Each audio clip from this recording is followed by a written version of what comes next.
बिस्मिल्लाहिर्रहमानिर्रहीम, अस्सलाम वालेकुम। आज का जो हमारा टॉपिक है वो है सेरीकल्चर। सेरीकल्चर इकोनॉमिक ज़ूलॉजी का टॉपिक होता है, जिसमें हम पढ़ते हैं किस तरह हम सिल्क की प्रोडक्शन करवाते हैं। Sericulture is basically the production of silk is known as sericulture. So sericulture क्या होता है, इसको आज हम डिटेल में पढ़ेंगे। सेरीकल्चर का मतलब होता है सिल्क की प्रोडक्शन, यानी कि रेशम की प्रोडक्शन। सिल्क की मेनली हम सिल्क के रेशम के क्लॉथ्स आपने देखे होंगे, वो उनके लिए जो प्रोडक्शन करवाई जाती है, आर्टिफिशियली डोमेस्टिकेट किया जाता है सिल्क वर्म को, उसको हम कहते हैं सेरीकल्चर। सेरीकल्चर का मेन पर्पस होता है सिल्क को हासिल करना। सेरीकल्चर एक एग्रो बेस्ड इंडस्ट्री होती है, इट मीन्स कि इसमें एग्रीकल्चर भी रिक्वायर्ड होता है और उसके अलावा इसमें इंडस्ट्रीज भी रिक्वायर्ड होती हैं। एग्रीकल्चर में हम सिल्क वर्म को ग्रो करवाते हैं, उनमें से सिल्क हासिल करते हैं। देन इंडस्ट्री में हम फर्दर जो है वो उनकी प्यूरिफिकेशन वगैरह करके सिल्क को स्ट्रेंथन बनाते हैं और उसमें से अब आगे वैल्यूएबल प्रोडक्ट्स बनाते हैं, जैसे कि सिल्क के क्लॉथ्स वगैरह हो गए। अब चाइना जो होता है वो वर्ल्ड लेवल पर फर्स्ट सिल्क की प्रोडक्शन करता है, फर्स्ट नंबर पर सिल्क की प्रोडक्शन करता है चाइना। देन उसके बाद India, Brazil, Nepal, Iran, China. China तो फर्स्ट पे था, देन ईरान, ब्राज़ील और उसके अलावा जो है वो पाकिस्तान और भी बहुत सारे कंट्रीज़ जो है वो आ जाते हैं, जो जो कि क्या करते हैं, सिल्क की प्रोडक्शन करवाते हैं through the process called as sericulture. So first number पे चाइना है। उसके बाद हमारे पास सेरीकल्चर जो होता है वो सिल्क फार्मिंग भी इसे हम कहते हैं, क्योंकि इसमें हम रेयरिंग करवाते हैं, पालते हैं सिल्क वर्म को। For what purpose? For the purpose of silk. Silk जो है वो एक क्वीन ऑफ टेक्सटाइल भी हम इसे कहते हैं, बिकॉज ऑफ इस स्ट्रेंथ। सिल्क की अगर हम हिस्ट्री देखें किस तरह हमें सिल्क सेरीकल्चर का कॉन्सेप्ट मिला, सो चाइनीज टेल के मुताबिक ये डिस्कवरी हुई थी सिल्क वर्म की, वो एक इम्प्रेस लीजू थी, जो कि वाइफ थी इम्पेरियर की उस टाइम पर, एक महारानी थी जिन्होंने इनको डिस्कवर किया था। पेड़ के नीचे ये चाय पी रही थी, तो सिल्क का एक कोकोन आके इनके चाय के कप में गिरा, और चाय क्योंकि गर्म थी तो उस वजह से सिल्क के जो स्ट्रैंड्स थे, थ्रेड्स थे, धागे थे, वो अलग होना स्टार्ट हो गए। तो उन्होंने क्या किया, अपनी उंगली पर उनको रैप करना शुरू कर दिया और उन्होंने ये फील किया, उनको वार्म सेंसेशन हुई और इससे वहाँ पर इस कॉन्सेप्ट से जो है वो सिल्क की डिस्कवरी हुई और इन्होंने खुद भी ये सीखा और दूसरों को भी सिखाया कि ये सिल्क से हम आगे जाके प्रोडक्शन करवा सकते हैं, आगे वैल्यूएबल प्रोडक्ट्स। तो इस तरह जो है वो सिल्क की डिस्कवरी होती है। यहाँ पर आप देख रहे हैं चाइनीज इम्प्रेस थी, जिन्होंने जो ड्रिंक कर रही थी tea under the tree. Then उसके बाद जो कोकोन है ये गिरा आके, और इसके थ्रू जो है वो थ्रेड लाइक अपीयरेंस हुई और इन्होंने उनको अपनी फिंगर्स में रैप करना स्टार्ट कर दिया और ये बताया कि ये जो है वो सिल्क कहलाता है। इन टाइप्स ऑफ सिल्क अगर आप देखें, सिल्क के कितने टाइप्स होते हैं, तो एक होता है मलबेरी सिल्क, जो कि प्रोडक्शन होती है, सिल्क वर्म होता है, एक टाइप है सिल्क वर्म का जिसे हम कहते हैं बॉम्बैक्स मोराए। सो बॉम्बैक्स मोराए एक ऐसा सिल्क वर्म होता है जो कि मलबेरी सिल्क की प्रोडक्शन करवाता है। और ये होस्ट प्लांट जिन पर फीड करते हैं ये वर्म तो नहीं होते, ये बेसिकली ये इंसेक्ट होता है बॉम्बैक्स मोराए, और जितने भी सिल्क वर्म है ये सारे के सारे इंसेक्ट ही होते हैं। फाइलम जो है वो इंसेक्टा से ही बिलोंग करते हैं।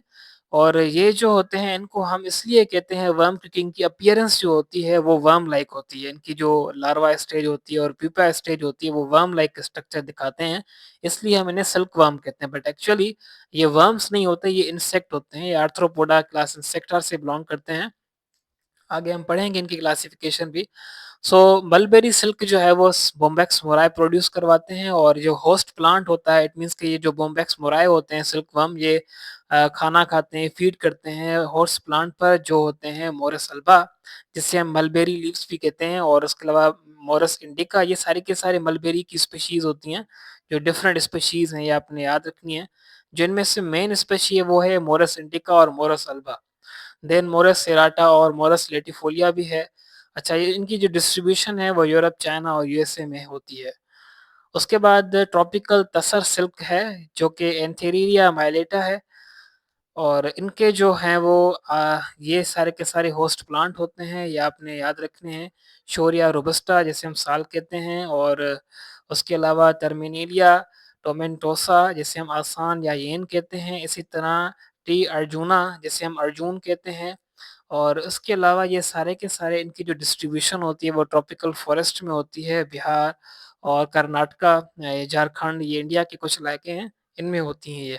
इसी तरह टेम्परेट टसर सिल्क, ये टसर सिल्क जो होता है इसमें ट्रॉपिकल और टेम्परेट 2 आते हैं। ठीक है, तो टेम्परेट टसर सिल्क जो होता है इसमें एंथेरिया प्रोलाई और एंथेरिया रॉयलाई आती हैं, और इसके अंदर जो है वो ओक प्लांट होता है जिसके थ्रू ये फीड करते हैं, जिनमें क्वारकस सेराटा इनका जो साइंटिफिक नेम होता है। ये हिमालयाज़ की रेंज में ये प्लांट मिलते हैं और नॉर्थ ईस्टर्न इंडिया में भी ये मिलते हैं। उसके बाद जो है वो मोगा सिल्कवर्म होता है, एंथेरिया असामा जिसे हम कहते हैं, और इनके जो फीडिंग लीव्स होते हैं वो सोम और सोला होते हैं, स्वाइलू होते हैं, ये सारे के सारे इनके साइंटिफिक नेम होते हैं। और उसके बाद दूसरा जो सिल्क होता है वो होता है एरी सिल्क, या जैसे हम एरंडी सिल्क भी कहते हैं। इसका जो साइंटिफिक नेम होता है, जो जो वर्म इन पर फीड करता है और जो वर्म बनाता है एरी सिल्क, जिसका नाम है फेलोसेमिया रिचनी, और ये जो फीड करते हैं वो करते हैं कैस्तूर प्लांट पर और रेसिनस कम्युनिस पर ये फीड करते हैं। ठीक है, तो ये इलाके हैं, यहाँ पर कुछ एरियाज़ है जिसका नाम आसाम और eastern part of the India, ये यहाँ पर ये इनके प्लांट्स जो है वो डिस्ट्रीब्यूशन की होती है इन वर्म्स की, इन सिल्क की, क्योंकि ये उन हिसाब से वर्म जो है वो पाया जाता है जहाँ-जहाँ पर इनके होस्ट प्लांट पाए जाते हैं। फॉर एग्ज़ाम्पल अगर मलबेरी सिल्क है यहाँ पर, तो आप यहाँ देखें मलबेरी सिल्क जो है वो वहीं पर पाया जाएगा जहाँ पर मलबेरी प्लांट होगा। यानी कि मोरस अल्बा, मोरस इंडिका जहाँ पर होंगे, वहाँ पर ही बोम्बैक्स मोराए पाया जाएगा। तो उस हिसाब से जो है वो बॉम्बैक्स बोराई मलबेरी सिल्क की प्रोडक्शन करवाता है। इस तरह डिफरेंट स्पीशीज़ होती हैं, बट इनमें से जो मेन स्पीशी है जो कि 90% जो है वो सिल्क प्रोडक्शन करती है, वो आपकी ये बॉम्बैक्स बोराई होती है, जो कि 90% ऑफ द सिल्क की प्रोडक्शन करवाती है। That is the Bombax mori, और इसकी जो सिल्क की प्रोडक्शन होती है वो बहुत सबसे एफिशिएंट होती है, और सबसे अच्छी सिल्क जो बनाता है वो यही बनाता है, बॉम्बैक्स मोराई। आप देख लें ये बॉम्बेक्स मोलाय जो है वो सिल्क मोथ है, मलबेरी सिल्क मोथ है, और ये इनका जो ऑर्डर होता है वो लेपिडोप्टेरा होता है। ये लेपिडोप्टेरा ऑर्डर से बिलॉन्ग करते हैं, ये जिसमें बटरफ्लाइज़ भी आ जाती हैं। ये सारे के सारे मोथ जितने भी हैं, मलबेरी मोथ है, तसर मोथ है और मुगा और एराई सिल्क मोथ है, ये सारे के सारे जितने भी हैं, ये सारे बिलॉन्ग करते हैं लेपिडोप्टेरा से। ठीक है? उसके बाद अगर आप सेरीकल्चर की स्टेजेस देखें तो there are the 3 stages. One is the cultivation of mulberry. Mulberry जो लीव्स होते हैं, जो प्लांट्स होते हैं, शहतूत के प्लांट्स जो होते हैं, उनको अगर आप देखें तो उनकी सबसे पहले हमें कल्टीवेशन करनी होती है, यानी कि उनको प्रोड्यूस करना होता है। जिसमें एग्रीकल्चर डिवीजन आप कह सकते हैं इन्हें, क्योंकि हम इन्हें एग्रीकल्चर ही बेस पर हम इनको ग्रो करवाते हैं। उसके बाद रियरिंग ऑफ कोकोन होता है, इट मीन्स कि एंटोमोलॉजिकल डिवीजन, इट मीन्स कि हम रियरिंग करेंगे कोकोन की, कोकोन को पालेंगे। उसके बाद रीलिंग ऑफ कोकोन, जब कोकोन बन जाएगा उसमें से जितने भी सिल्क के फाइबर्स निकलेंगे उनको हम रीलिंग करेंगे। This is the technical division. So these are the three divisions under which the silk production may occur. So one is the agriculture division, second one is entomological division, third one is the technical division. So agriculture जो जो होती है वो cultivation होती है mulberry की, और जो एंटोमोलॉजिकल होती है वो होती है basically rearing of the cocoon, और जो टेक्निकल होती है वो इंडस्ट्रियल बेस होती है जिसमें हम रीलिंग करते हैं कोकोन की। उसके बाद अगर हम पहली डिवीजन को देखें, that is the agriculture division, इसमें आप प्रोडक्शन करवाते हैं होस्ट प्लांट की। जितने भी होस्ट प्लांट होते हैं मेनली हम फोकस करते हैं मलबेरी लीव्स पर, यानी कि मोरस अल्बा और मोरस इंडिका पर। ठीक है, तो इटमें इसमें हम क्या करते हैं, होस्ट प्लांट जो हैं वो उनको ग्रो करवाते हैं, उनको कल्टीवेशन करवाते हैं, ताकि लार्वल स्टेजेस जो होती हैं सिल्क मोथ की वो फीड कर पाएँ उन प्लांट्स पर। सो डिफरेंट प्लांट्स जो होते हैं वो डिफरेंट स्पीशीज़ के लिए रिक्वायर्ड होते हैं, और डिफरेंट कंडीशंस में जो है डिफरेंट प्लांट्स की ग्रोथ होती हैं। तो जो डिवीजन होती है वो एक्चुअली जो क्यूरिकल होती है वो डिफरेंट स्टेप्स पर बिलोंग करती है, और ये डिपेंड करती है स्पीशी पर, कि जैसे कि बोम्बैक्स मुराई है वो फीड करती है मलबेरी लीव्स पर। इसी तरह this is the beginning of the sericulture. अगर हमारे पास होस्ट प्लांट ही नहीं होगा तो हम किस तरह कोकोन्स को डेवलप कराएंगे डोमेस्टिकली और आर्टिफिशियली। सो इसलिए हमें ये चाहिए होता है कि एनी हाउ हमें जो प्लांट्स होस्ट होते हैं जिन पर आपके सेरीकल्चर के जो सिल्क वर्म्स होते हैं वो फीड करें। तो इसलिए फर्स्ट ऑफ ऑल हमें एग्रीकल्चर डिवीजन के पर फोकस करना होता है, और उन प्लांट्स को ग्रो करवाना होता है जिन पर ये जो सिल्क मोथ होते हैं वो फीड करते हैं। देन उसके बाद कल्टीवेशन ऑफ मलबेरी, यानी कि ये जो मलबेरी प्लांट्स मैंने आपको बताए, जिन पर बॉम्बेक्स मोराई फीड करता है। और बॉम्बेक्स मोराई ही एक ऐसी स्पीशी होती है जो कि 90% ऑफ द सिल्क की प्रोडक्शन करती है। तो इसलिए हम मेनली फोकस करते हैं मलबेरी प्लांट्स पर ग्रो, मलबेरी जो प्लांट्स होते हैं उनको ग्रो करवाने में हम फोकस करते हैं, ताकि जो हमें मैक्सिमम सिल्क प्रोडक्शन मिल सके वो बॉम्बेक्स मोराई से मिल सके। सो इसलिए जो मलबेरी लीव्स की जो कल्टीवेशन हम करते हैं, ग्रो करते हैं उनको, उसको हम कहते हैं मोरी कल्चर, या जैसे आप मोराई कल्चर भी कहते हैं। ठीक है, तो इसमें जो मलबेरी सिल्कवर्म होता है वो इन्हीं प्लांट्स पर फीड करते हैं, मलबेरी प्लांट्स पर, जिसका नाम, जो मलबेरी प्लांट्स जो होते हैं इनका जीनस जो है वो मोरस है। और डिफरेंट प्लांट्स होते हैं इनमें, Morus alba, Morus indica, Morus सिलाटा सिलाटा, और उसके अलावा मोरस लेटिफोलिया भी आ जाता है इसमें। सो उसके अलावा डिफरेंट प्लांट्स होते हैं जिसमें ऑरेंज, लेटस, पीपल और उसके अलावा सेज, ये अल्टरनेट प्लांट्स हैं आपके, ये नाम होते हैं डिफरेंट। उसके अलावा क्लाइमेटिक कंडीशन जिन पर ये ग्रो करते हैं, so temperate to the tropical regions में ये ग्रो करते हैं। यानी कि ऐसे रीजन्स जहाँ पर जो है वो गर्मियाँ ज़्यादा होती हैं, ट्रॉपिकल वो एरियाज़ होते हैं, सब ट्रॉपिकल वो होते हैं जिनमें थोड़ी सी कम होती है। सो इसी तरह ये ट्रॉपिकल, सब ट्रॉपिकल, टेम्परेट एरियाज़ जो होते हैं इनमें क्लाइमेटिक डिफरेंस होता है, इन हिसाब से जो है वो ये प्लांट्स ग्रो करते हैं। इसी तरह जो 30 50 to 37 डिग्री सेंटीग्रेड टेम्परेचर होना चाहिए, और रेनफॉल जो होती है वो रेंज होनी चाहिए up to 600 to the 2500 millimetre. और अल्टीट्यूड जो होना चाहिए वो 3 to 900 metre above the sea level होना चाहिए इनका। जो रीजन होते हैं जहाँ जहाँ पर ये प्लांट्स पाए जाते हैं, उसमें कर्नाटका, आंध्र प्रदेश और तमिलनाडु भी इसमें आ जाते हैं, ये इंडिया के कुछ एरियाज हैं। और उसके अलावा जो मलबेरी होता है वो deep rooted perennial grow well in loamy soil और रेड सैंडी लॉमी मोरम, जिससे हम मोरम भी कहते हैं। सो ये मलबेरी एक ऐसे लीव्स होते हैं जो कि डीप जो होता है ना वो रूटेड पेरिनियल ग्रो करते हैं। सो ऐसे प्लांट्स जो कि डीप रूटेड होते हैं, ये होते हैं मलबेरी के प्लांट्स।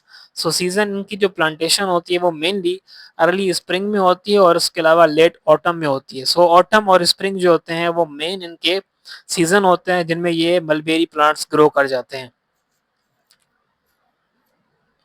अच्छा, मलबेरी प्लांट्स जो होते हैं इनमें कौन-कौन सी डिजीजेस हो सकती हैं, या मलबेरी जो सिल्क वर्म होता है, सिल्क मोथ होता है, उनमें कौन-कौन सी डिजीजेस हो सकती हैं? सो मेनली पहले हम बात करते हैं प्लांट्स की। तो पाउडरी मिल्ड्यू, ये फंगल डिजीज है एक, जो कि क्या करता है, येलो ब्राउन पैचेस बन जाते हैं लीव्स के ऊपर। यहाँ आप देख लें, ये क्या बना रहे हैं, येलो ब्राउन बना देते हैं पैचेस लीव्स पर। ये फंगल डिजीज होती है जो कि कॉज करता है ये फाइलेक्टिना कोराए कोराइलिया। सो फाइलेक्टिना कोराइलिया जो है वो ये फंगस है एक, ये कॉज करता है पाउडरी मिल्ड्यू, जो कि जो लीव्स होते हैं मलबेरी के उन पर येलोइश स्पॉट बन जाते हैं। इसी तरह लीफ स्पॉट होते हैं यहाँ पर, इस तरह ब्राउनिश ब्लैक स्पॉट बन जाते हैं लीव्स पर, ये भी एक फंगस डिजीज होती है। ये प्लांट्स जो होते हैं, कुछ इंसेक्ट होते हैं, पेस्ट, वो भी इन पर फीड करते हैं, तो इस तरह ये डैमेज हो सकते हैं। तो इनको, इनके लिए बचाना ज़रूरी होता है डिजीज़ से, ताकि हमें मलबेरी प्लांट्स मिल पाएँ और हम मलबेरी प्लांट से जो है वो उन पर जो मलबेरी सिल्कवर्म है, बॉम्बेक्स मोराई, उसको ग्रो करवाएँ, उनको फीड करवा पाएँ ताकि हमें सिल्क मिल पाए। सो इसलिए it is necessary to protect the mulberry leaves and grow and cultivate the mulberry leaves in the huge amount. Entomological division की अगर आप बात करें तो इसमें सिल्क मोथ की ग्रो करवाई जाती है, रियरिंग करवाई जाती है, यानी कि उनको पाला जाता है। This is the most typical and the time consuming process.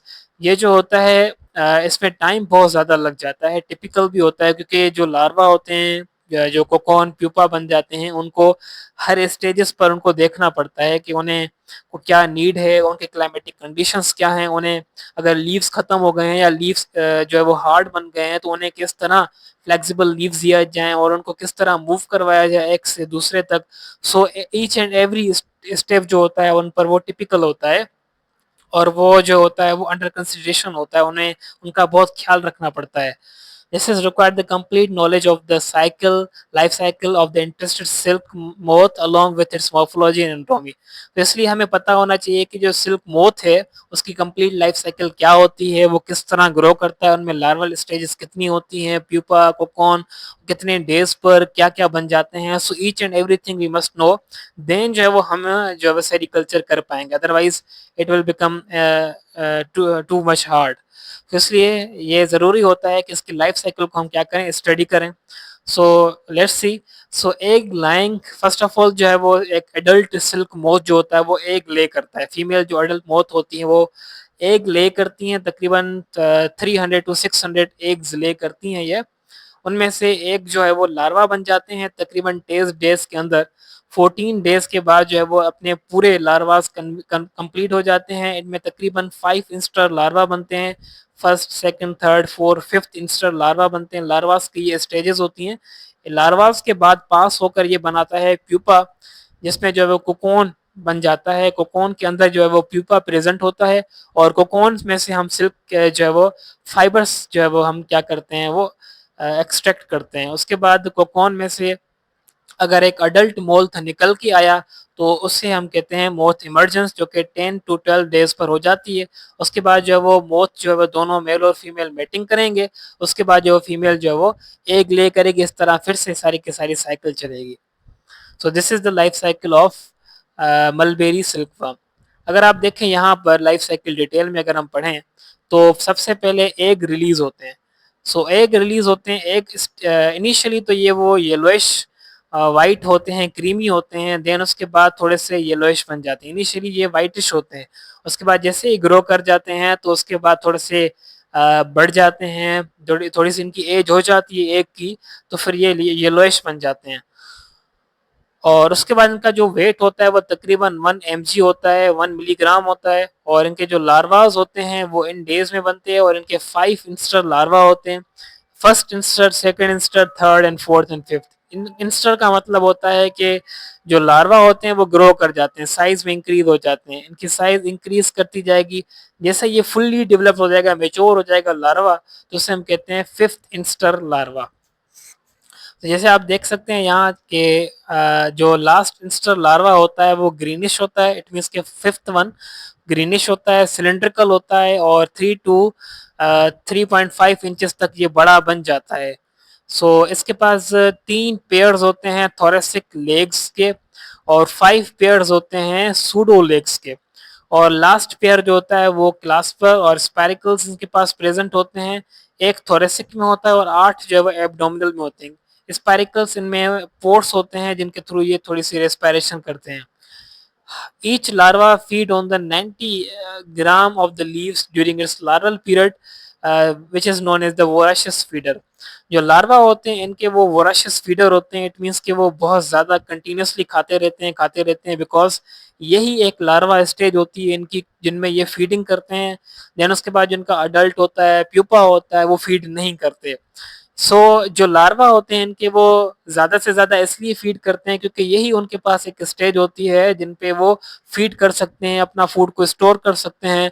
तकरीबन ये 90 ग्राम जो है वो लीव्स खा जाते हैं. एक लार्वा जो होता है वो 90 ग्राम्स लीव्स खा जाता है. इसलिए हम इसे वोराशियस फीडर भी कहते हैं. उसके बाद नेक्स्ट स्टेप आता है, that is the non feeding stage, जिसको हम कोकोन स्पिनिंग कहते हैं, जिसमें 2 to 4 डेज के अंदर कोकोन की स्पिनिंग करनी होती है, जिसमें प्यूपा आता है. ये 10 to 12 डेज होते हैं इनमें इनके पास. अगर हम प्यूपा की जो कोकोन होते हैं उनमें हम थ्रेड निकालेंगे आर्टिफिशियली डोमेस्टिकेट करके इनको, इनमें से हम कोकोन ले सकते हैं. अदरवाइज 2 to 4 डेज के बाद भी अगर कोकोन नहीं लिए गए तो कोकोन से आगे बाहर जो है वो मोथ निकल के आएगा एक एडल्ट, और वो फिर से आगे जाके क्या करेगा, अपनी वो मेल और फीमेल मैटिंग करेंगे. देन उसके बाद जो है वो एग्स रिलीज हो जाएंगे.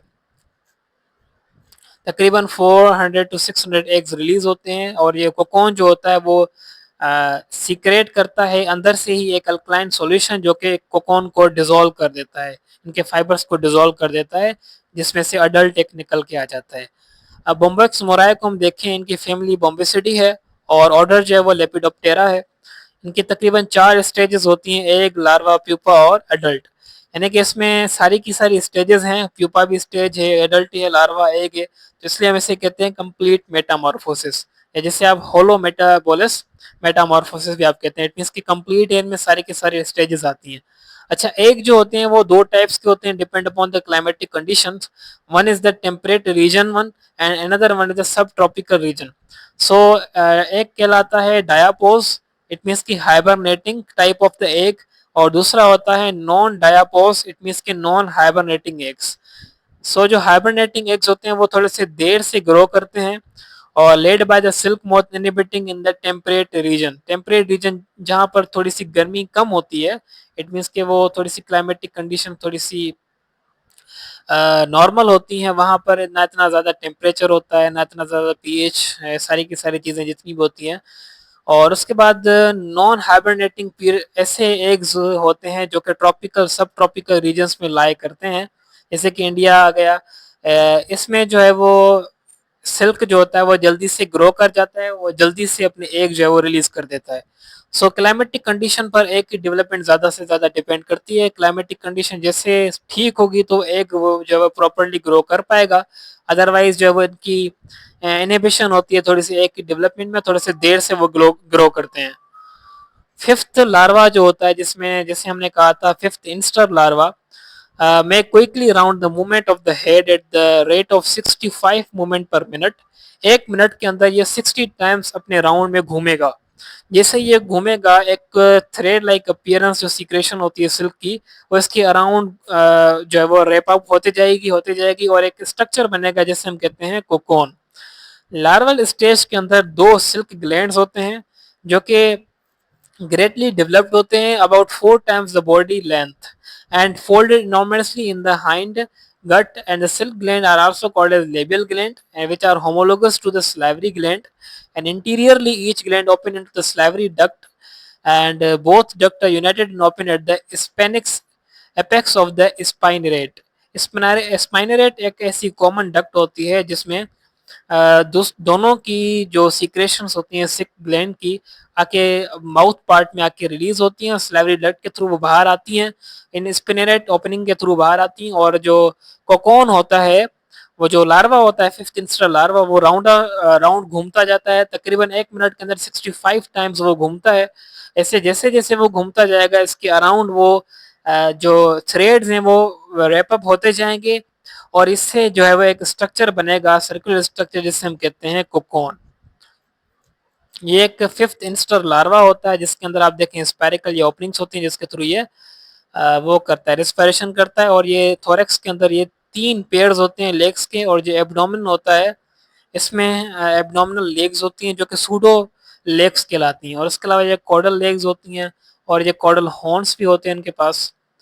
अच्छा, जो सिल्क ग्लैंड होते हैं एक single layer of secreting cells जो होते हैं बियरिंग द ब्रांच्ड न्यूक्लाई, इनके पास ब्रांच्ड न्यूक्लाई होते हैं, और internally it is lined by the cuticle और externally it is lined by the peritoneal membranes.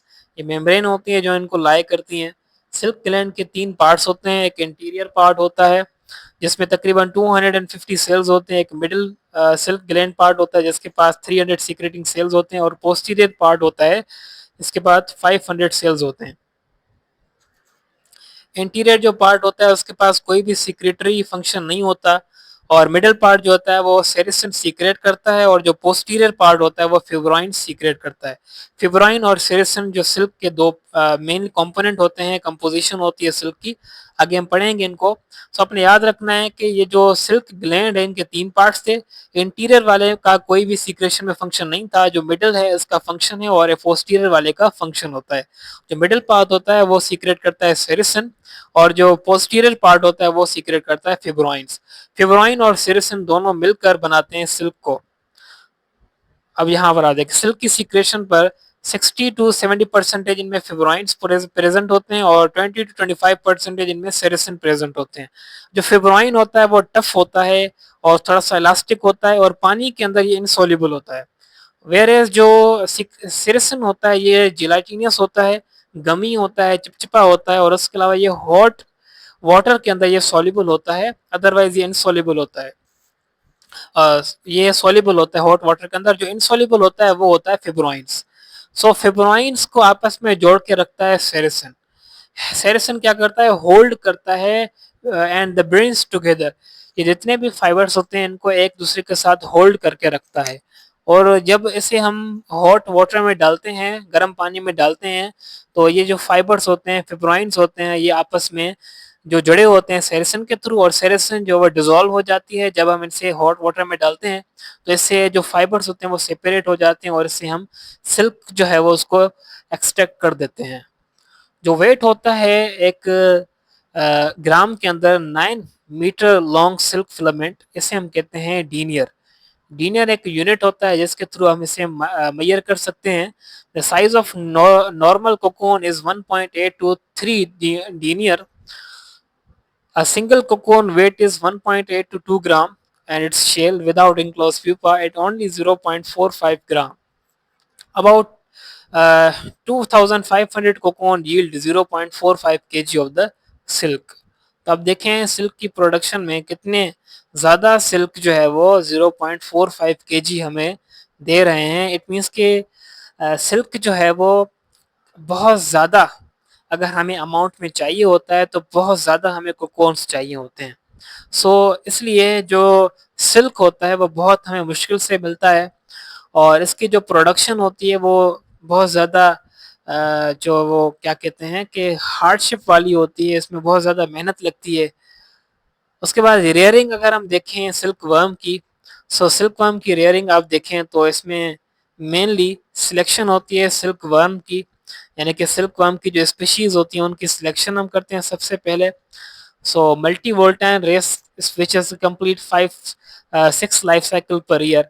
अब वोल्टिनिज्म हम कहते हैं कि एक ऐसा प्रोसेस जिसके थ्रू जो सिल्क वर्म होते हैं, मेनली सिल्क वर्म होते हैं, वो कितनी बार हमें पर ईयर साइकिल्स देते हैं या कितनी बार हमें वो सिल्क की प्रोडक्शन करके देते हैं। तो उसमें हमारे पास बाई वोल्टाइन आते हैं, मोनोवोल्टाइन आते हैं और मल्टी वोल्टाइन आते हैं। मोनोवोल्टाइन ईयर में एक बार ही जो है वो अपनी कल्टीवेशन देते हैं और जो बाई वोल्टाइन होते हैं ईयर में 2 बार देते हैं। जो मल्टी वोल्टाइन होते हैं वो 3 से 4 बार जो है वो अपनी कल्टीवेशन देते हैं, प्रोडक्शन देते हैं per year. Non hibernating egged जो होते हैं नॉन यूनिवोल्टाइन और bivoltine race are also reared in the India. India के अंदर ये सारी की सारी चीज़ें प्रेजेंट होती हैं।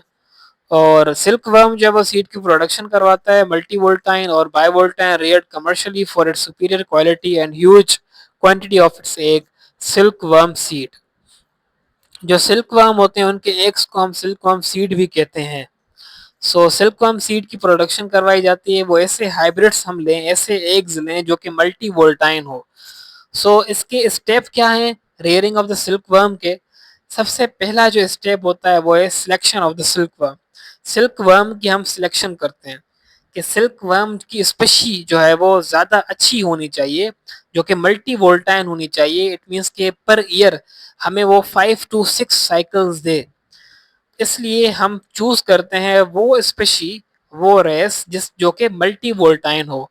उसके अलावा जो सिल्क वर्म के सीड होते हैं, सीड प्रोडक्शन जो होते हैं वो हमें मल्टी वोल्टाइन हाइब्रिड्स लेने चाहिए, यानी कि एग्स जो होते हैं वो मल्टी वोल्टाइन लेने चाहिए ताकि जो सिल्क की प्रोडक्शन है वो मैक्सिमम से मैक्सिमम हो पाए। अब सिल्क वर्म की कुछ मेजर डिजीजेस होती हैं जिनमें सबसे पहले पेब्राइन डिजीज है, उसके बाद फ्लेचरी है, मस्कार्डी है और ग्लेसरी है। पेब्राइन एक ऐसी डिजीज होती है जो कि प्रोटोजोआ कॉज करता है जिसका नाम है नोजिमा बोम्बिसिस। ये एक स्पॉट हो जाते हैं लार्वा पर, जो बॉडी होती है लार्वा की उसके ऊपर एक स्पॉट बन जाते हैं और लार्वा जो होता है वो स्लगिश बन जाता है और इसके स्किन जो होती है वो रिंकल्ड हो जाती है। और दूसरी डिजीज होती है फ्लेचरी जो कि बैक्टीरियम होती है जो बैसिलस thuringiensis कॉज करता है। इसके अंदर क्या होता है, लार्वा की जो बॉडी होती है वो ब्लैक ग्रीन बन जाती है। इसके अलावा मस्कार्डीन फंगस कॉज करता है एक, जिसके अंदर जो लार्वा होते हैं वो उनकी बॉडी जो होती है उनमें से हाइफी एक एक्स्ट्रा बॉडीज निकलना स्टार्ट हो जाती है इनके सेगमेंट से और सारी की सारी बॉडीज में जो स्प्रेड हो जाते हैं। ये फंगस डिजीज होती है। इनकी भी डिफरेंट स्पीशीज होती हैं जो कि ग्रीन मस्कार्डिन कॉज करता है, येलो मस्कार्डिन कॉज करती हैं। और उसके अलावा दूसरी है ग्लेसरी जो कि बोरिलिना वायरस कॉज करता है। इसमें जो सेगमेंट्स होते हैं वो स्वेल हो जाते हैं इनके। ये जो लाइंस आप देख रहे हैं ना वर्म्स के अंदर, ये लाइंस जो होती हैं इन सिल्क मोथ के अंदर, ये लाइंस जो होती हैं ये लाइंस कहलाते हैं सेगमेंट। इनके सेगमेंट्स जो होते हैं वो स्वेल हो जाते हैं और स्किन की रप्चर्ड हो जाती है। पेस्ट की अगर हम बात करें कि यानी कि ऐसे ऑर्गेनिज्म जो कि इनको नुकसान दे सकते हैं, पैरासाइट्स प्रीडेटर्स से होते हैं, इनकी डिस्ट्रक्शन कर सकते हैं सिल्क वर्म की, तो उनमें पहले उजी फ्लाई आ जाती है, उजी फ्लीज होती हैं जिनका नाम जो है वो साइंटिफिक नाम है ट्राइकोलाइगा बोम्बाइसिस, जो कि डायप्टेरा ऑर्डर से बिलोंग करती हैं। ये इनके जो यंग मेगट्स लार्वा होते हैं इन फ्लाइज के, वो जो सिल्क मोथ होते हैं उनकी बॉडीज में होल्स बना देते हैं और इस तरह उन पर फीडिंग भी करते हैं। और अल्टीमेटली जो लार्वाज होते हैं सिल्क मोथ के वो डेथ हो जाती है उनकी। उसके बाद डर्मेस्टेड बीटल होती हैं, डर्मेस्टिस बीटल्स जो होती हैं वो कोकोन पर फीड करते हैं। अदर प्रीडेटर जिनमें एंट्स, लिजर्ड, रेट्स, स्क्वायरल और बर्ड्स वगैरह आ जाते हैं। टेक्निकल डिवीजन जो थी वो लास्ट डिवीजन थी जो कि इंडस्ट्रियल बेस थी। इसमें हम अब प्यूरिफिकेशन और एक्सट्रैक्शन करते हैं सिल्क की from the cocoon. Silk fibre की प्यूरिफिकेशन एक्सट्रैक्शन करते हैं हम फ्रॉम द कोकोन, और ये लास्ट स्टेप होता है सेरीकल्चर के अंदर। और this is the energy consuming and time consuming step.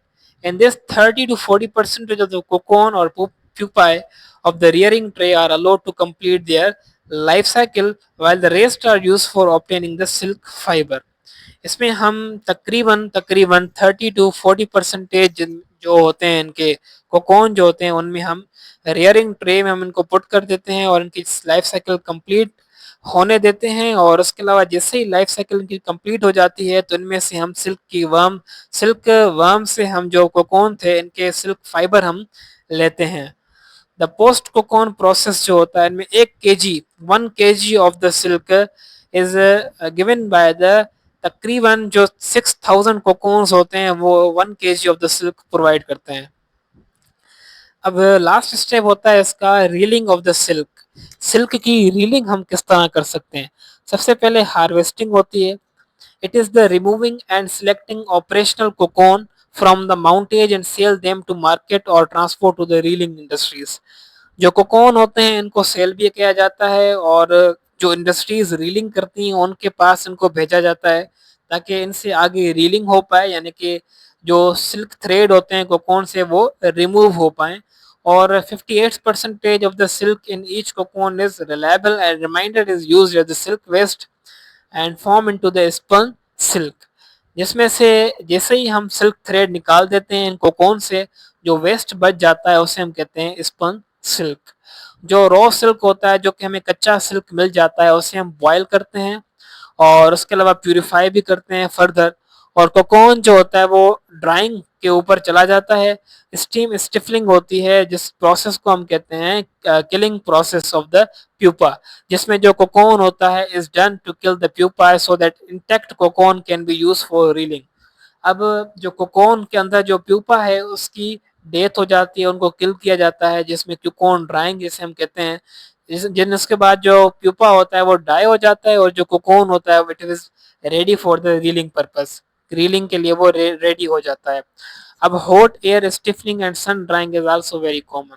तो इसमें क्या हो जाता है जो हॉट एयर होती है, गर्म हवा होती है और उसके अलावा सन ड्राइंग होती है वो भी कोकोन ड्राइंग में यूज हो सकती है। यानी कि जो कोकोन के अंदर जो प्यूपा है वो भी इसके थ्रू भी सन ड्राइंग के थ्रू या हॉट एयर के थ्रू भी इनकी जो है वो डेथ हो सकती है, जिसे हम कहते हैं स्टिफलिंग।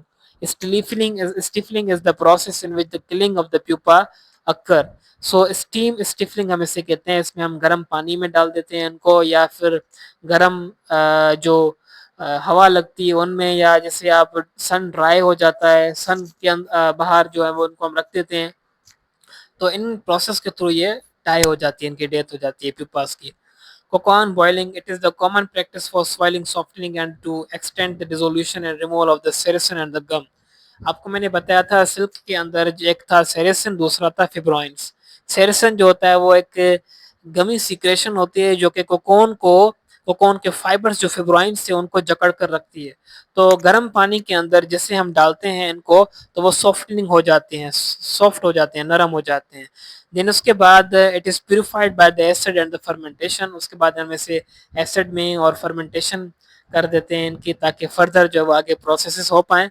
और देन उसके बाद ब्रशिंग होती है। जो आउटर सरफेस होता है कोकोन का वो मैकेनिकली फ्री एंड होता है सिल्क का फिलामेंट ब्रेन्स जिसे हम कहते हैं उसको रिकॉग्नाइज करके, और उसके अलावा जो वो रीलिंग थ्रेड लाइक जो होती हैं इनके सिल्क होते हैं उनको रील किया जाता है फर्दर। द रीलिंग मेथड जो होती है जिसे हम कहते हैं unwinding of the silk thread from the cocoon is done by the country charkha. So last जो स्टेप होता है इनका वो ये होता है कि जैसे ही कोकोन जो कोकोन के अंदर प्यूपा था वो भी उनकी भी किलिंग कर दी। उसके बाद जो कोकोन की जो रीलिंग वो हो गई थी, सेरेसन था उनको उनकी भी रीलिंग कर दी। और जो स्टार्टिंग पॉइंट था जिसमें से थ्रेड अब निकलेगा बाहर उसको रिकॉग्नाइज करके उसके बाद कुछ टेक्निक्स लेकर या कुछ मशीन्स लेकर उनके थ्रू उनको अनवाइंडिंग करना शुरू कर दिया और उनकी रीलिंग मेथड हो गई, जिसे हम कहते हैं railing. So free end of the silkworm of 5 to 10 cocoon are picked together and fixed on the reeling appliances and twisted into a single thick thread. जैसे ही 5 से 10 कोकोन होते हैं इनकी जो स्टार्टिंग पॉइंट होती है सिल्क की जो फाइबर होता है उसका स्टार्टिंग पॉइंट होता है, उनको सबको मिलाकर रीलिंग जो मशीन होती है या रीलिंग अप्लायंस होता है उसमें डाल देते हैं हम, और इस तरह थिक थ्रेड बन जाते हैं इस तरह। सो दिस इज होल, क्या इसे हम कहते हैं फाइबर, जो सिल्क फाइबर होता है उसकी एक्सट्रैक्शन हम कहते हैं। This process known as what, reeling method. Silk obtain is called spun silk.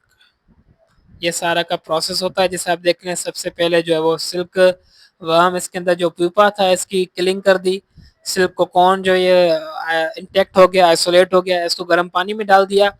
और इसमें से जो स्टार्टिंग पॉइंट हमने ढूंढी जिसको हमने एक रीलिंग मशीन में डाल दिया। 4 से 5 कोकोन हमने ले लिए सारे के सारे, इनकी स्टार्टिंग पॉइंट को मिलाकर हमने एक मशीन में डाल दिया और ये इनकी रीलिंग स्टार्ट हो गई। ये थिक से थिक बनते गए। This method is known as what, technical method, technical division. So यहाँ पर एक फ्लो चार्ट दिया गया है जिसको आप और समझें। सो कोकोन की ड्राइंग करेंगे हम, cocoon storage, cocoon reeling, cocoon sorting, cocoon cooking, and silk and unreliable cocoon pupa sheet, broken filament, ये cocoon mixing, cocoon outer floss, inferior cocoon, फिरिसोन, ये सारे के सारे स्टेप्स हैं जिनके थ्रू आप जो है वो रीलिंग करते हैं। और उसके अलावा लास्ट जो स्टेप था जैसे हम कहते हैं टेक्निकल डिवीजन, यानी कि इंडस्ट्रियल मेथड के थ्रू, इसके थ्रू हम क्या करते हैं, इनकी प्रोडक्शन करवाते हैं सिल्क की। सो एनुअल एक्सपोर्ट अगर आप देखें मलबेरी सिल्क की, सो सबसे ज़्यादा प्रोडक्शन जो होता है वो चाइना देता है, देन इंडिया, उसके बाद उज़्बेकिस्तान, ब्राज़ील, ईरान, पाकिस्तान वगैरह, इनमें सारे के सारे कंट्रीज आ जाते हैं। ओवर 30 कंट्रीज जो हैं वो, जिनमें चाइना जो होता है वो मेजर रोल प्ले करता है सिल्क की प्रोडक्शन में, तकरीबन 83% प्ले करता है रोल इसमें। सो सिल्क सेरीकल्चर में अपॉर्चुनिटीज़ अगर आप देखें तो sericulture being cottage industry play important role in employment generation, poverty alleviation. It is one of the profitable activator rural sector, available of the indigenous technology at low cost, regular and quick returns, large demand, popularity, hand woven silk in the West, a strong domestic demand, coupled use of the silk garments, fashion, oceans, occasion, large population gap to meet the domestic demand, scope of the establishing large population unit in organized sectors. सो ये जो होती हैं वो silk worm की production अगर आप देखें, so it is necessary for what, silk production. इसमें industrial base, agro based industry होती है कि ये इसमें एम्प्लॉयमेंट कर सकते हैं बहुत सारे लोग। पॉवर्टी जो है वो इसके लिए एक अच्छा टर्न आउट होता है जिसके थ्रू पॉवर्टी भी ख़त्म हो सकती है और जो एम्प्लॉयमेंट होती है वो लग सकती है। और रूरल सेक्टर जो होते हैं उनकी डेवलपमेंट हो सकती है और लो कॉस्ट के अंदर आप जो है वो इनके प्रोडक्शन करवा सकते हैं। बहुत सारी लार्ज डिमांड है क्योंकि सिल्क की वेस्ट में भी, और उसके अलावा बहुत सारे कंट्रीज जितने भी हैं उनमें सिल्क की प्रोडक्शन बहुत वैल्यूएबल होती है, लार्जली डिमांडेबल है।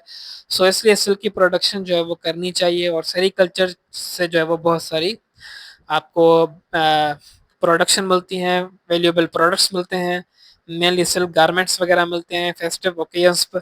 और उसके अलावा डोमेस्टिक डिमांड्स, और उसके अलावा आप जो है वो डिफरेंट सेक्टर्स में काम कर सकते हैं इनके थ्रू। सो ये आप देख रहे हैं यहाँ पर एक जो है वो सिल्क मोथ है जो कि किस तरह एक पत्ती को ले रहा है अपने हाथ में, अपनी लेग्स हैं बेसिकली इनकी, ये तो इनमें ले रहा है और यहाँ पर ये फीड कर रहा है। और this is the only stage in which they are suppose to feed, and other stages are the pupa, adult, they are the non feeding stage, उनमें ये फीड नहीं कर पाते।